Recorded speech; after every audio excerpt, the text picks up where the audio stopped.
ระพุทธศาสนาแท้จริงเป็นปัญญาการปฏิบัติโดยใช้สัมมาทิฏฐิและสัมมาสังกัปปะนำหน้านั่นแหละเป็นศาสนาพุทธที่แท้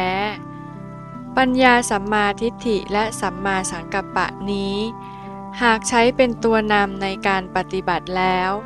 ก็จะรวบผนวกเอาศีลและสมาธิมารวมเป็นหนึ่งเดียวเป็นธรรมเอกที่สามารถรู้แจ้งเห็นจริงในพระธรรมคำสอนได้ศีลกับสมาธินี้หากอยู่ตามลำพังไม่จัดว่าเป็นศาสนาพุทธแต่หากมาอยู่รวมกับปัญญาทั้งสองนี้จึงเป็นศาสนาได้ดังนั้นพระพุทธศาสนาที่แท้ก็คือปัญญาศีลกับสมาธิจึงเป็นเพียงอาคันตุกะหรือองค์ประกอบเท่านั้นเพราะถึงแม้ว่าพระพุทธเจ้าไม่อุบัติขึ้นมาในโลกนี้ศีลกับสมาธิก็มีอยู่ก่อนแล้วคือมีการถือศีลปฏิบัติสมาธิ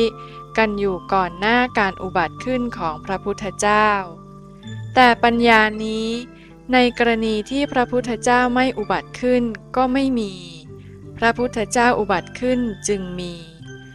ดังนั้นจึงสามารถกล่าวได้อย่างชัดเจนว่าปัญญาสัมมาทิฏฐิ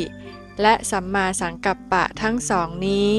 เกิดขึ้นมาพร้อมกับพระพุทธเจ้า